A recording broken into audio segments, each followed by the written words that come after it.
Hey guys, welcome back to another episode of the Trading Coach Podcast. Today we're going to talk about sleep habits, how it affects your trading, and how it affects your bigger goals in life.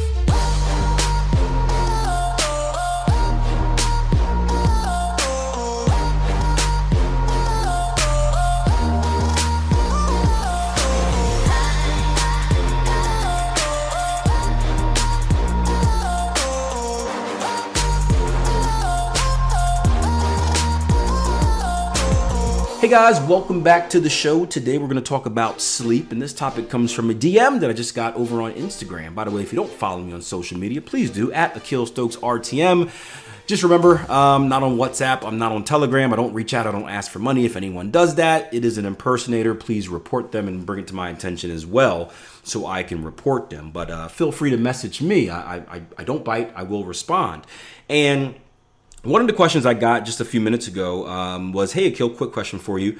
What does your sleeping schedule look like when you trade? And the trader is, or the person is typing right now, so we may actually have a live response, and I'll get to that a little bit later.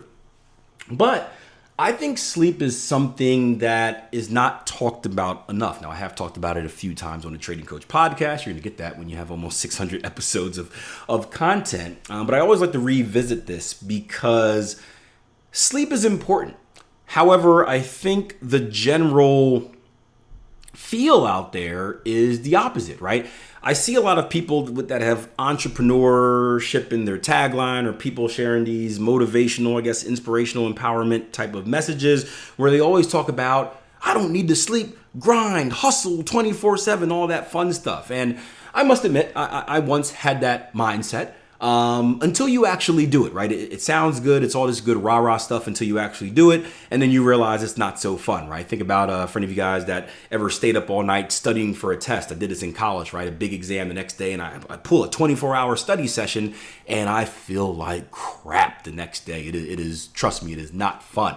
And if there are any medical professionals listening out there, you can agree with me on this, where I think sleep is needed for you to not only stay alive, but to stay in the right type of mind state. So instead of, and I do understand the grind period. I do understand there are going to be nights where you stay up all night. You got to do what you got to do, but it shouldn't be the norm. It shouldn't be the regular. It shouldn't be an expectation. The norm, the regular, the expectation is that you need to get sleep. It is going to be beneficial for you, not only from a physical perspective where sleep prepares or repairs, all the damage that you did to your body throughout the day, but it does the same thing to your mind as well. And if there's anything we need to know about trading, it's that we need to have a very sharp mind. If we are not operating at mental sharpness, right, a certain level of mental sharpness, we're going to struggle to be consistently profitable in the market. I actually just ran through one of the traders that I work with, one of their trading plans, and I was very happy because in his plan, he mentioned that, hey, I will not trade if I do not get this many hours of sleep. Or I got one guy that's a new father, and he's like, well, if my kid wakes me up at this time, I'm not trading the next day. And I think those are very important rules to have in your trading plan, because again, if you're operating on no sleep or little sleep, trust me, your vision is going to be a little bit cloudy. Your judgments aren't going to be great. And the last thing you want to do is be into the market with poor judgment when money is at risk. And I can say this from personal experience because a very long time ago, I tried to do something that I will never try again. And I was trading a mechanical system. What I mean by a mechanical system is it wasn't really discretionary trading. It was purely kind of systematic, right? If this, then that, if this, then that, indicators and all that fun stuff. And I was trading on the 4-hour chart where essentially I can get an entry signal every 4 hours or any 4-hour period throughout the day. And at the time, this is when I was unemployed, so I had nothing better to do. So I was watching charts all day. It was fine. And there's not that many 4-hour candles in a day. However, if you do the math, right, there are a few that occur overnights, right? So the last 4-hour candle that I saw before I went to sleep was the 9 o'clock p.m. candle, right? That was just around the start of the Asia session. So sometimes you saw some signals there. So I had to make sure I was home at 9 o'clock. Not that I was doing anything anyway. I was kind of just a loser trading nerd, right? But I'd make sure I was 9 o'clock to check that candle. However, the next candle came at 1 o'clock in the morning, and then another candle at 5 o'clock in the morning. Now, I had no problem waking up at 5 o'clock, right? I've been an athlete my entire life. I was used to the early morning football practice. I'm just an early bird in general. So 5 o'clock wasn't a big deal. However, the 1 o'clock candle was a problem, right? And the reason it was a problem was because what I had to do and what I attempted to do was wake myself up at about 12:55, right? Check the 1 o'clock candle and then try to go back to sleep and then wake up at 4:55, right? So I can check that 5 o'clock candle.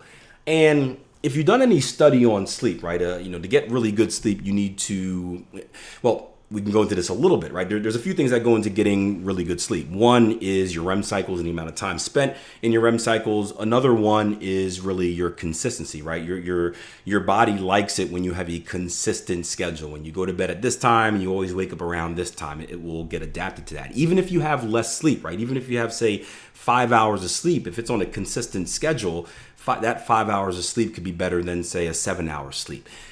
What also makes a difference is when you're waking up in your REM cycles. This is something I'd like to do more study on when I get the chance. But how far you get into your REM cycle will determine how great and prepared you feel the next day. So again, going back to the other example, you can have less sleep, but if you accomplish a full REM cycle, you're going to feel better than someone who got more sleep, but you kind of wake up like halfway through it, right? That's if you ever heard any study about naps. I don't know the specific times, but they talk about naps where it's like, hey, the best nap is like a 20-minute nap, because you want to get that 20 minutes in before you get that REM cycle. Because if you get to that REM cycle, maybe 30 minutes in or so, if you wake up halfway through it, you're going to feel sluggish and groggy and all that fun stuff. Groggy, financial guy, right?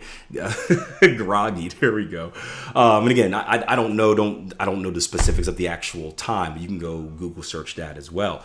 But the fact was that I was ruining my sleep by waking up at these times. I wasn't getting my full cycles in, and I felt horrible in the morning. And the sacrifice that I had to make was basically not doing it. I said, hey, I'm only missing one signal. And the question I asked myself is, how is this one signal going to affect me? And this is where the beauty of backtesting comes in, right? Because if you've done proper backtesting, you have all the data. So what I did was I dug into my data and I looked specifically at that 1 a.m. Trigger. And I went through all my data and I said, how many times am I getting triggered at 1 a.m.? Right? I compared that to the other entry times. I looked at the P&L, and what I realized was that, although yes, I'm going to miss some winning trades, I'm going to miss some losing trades, the majority of the signals didn't come during that 1 a.m. period. And the amount of profit that I sacrificed, because I did sacrifice some profit, but the amount of profit that I sacrificed was minimal. Let's just put it this way. It was more worth me getting that sleep than sacrificing that profit. And that's something that we have to consider as traders, right? We talk about all the time with our messages that you want to fit trading around your lifestyle. And that's not only for like when you should watch the markets, what type of time frame you should be on. I think I just did a podcast that's probably going to come out before this about thinking about future plans, right? Where do I want my life to be 10, 20 years from now, and making sure that I can do what I want to do in my life while still doing my trading thing. We need to think about that, but we need to understand that this is going to sound weird, right? Being the most profitable isn't always the most profitable, and you can. I'd love to hear you guys chime in, but what I mean by that is that money isn't everything, right? Money isn't everything. Money is not necessarily the most important thing. And again, it feels weird for me saying this because I'm all about money. I used to be, but livelihood is more important. And if you kind of reverse engineer things and you ask yourself the question, why am I trading in the first place? Right? I can tell you this, if you're trading in the first place just to make as much money as possible, you're trading for the wrong reasons and you're probably not going to be successful. So what is your real why, right? Your real why is probably to have the lifestyle of your dreams. And that lifestyle of your dreams could be quitting your job. It could be financial mobility, where you can just, maybe you're a vacationer, you can just travel anywhere, still trade, right? I don't know if you guys have ever heard the guys from Trade Society, Rolf and Moritz. Man, they do so much travel. They love it. And one of the reasons that they took up trading is because of that. So they can go to Hong Kong, they can go to Germany, they can go to here to there and stay there for years and not really have it disrupt their business. We're seeing that as more and more actually with the COVID and more people kind of working remotely. But that's a big goal for many. That financial freedom, or maybe not financial freedom, but hopefully that's the goal as well. But that freedom of time, that freedom of mobility to do what you need to do from any place in the world.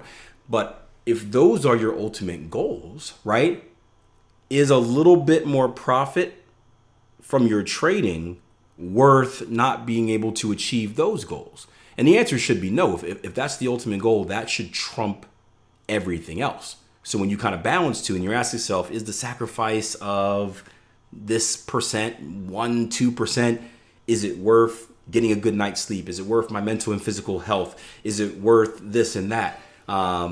The answer should be yes. And I think that's something that's not looked at enough in trading, where we always think about, hey, we always want the most profit available. That's not always the main goal. And I think it's something that's worth considering.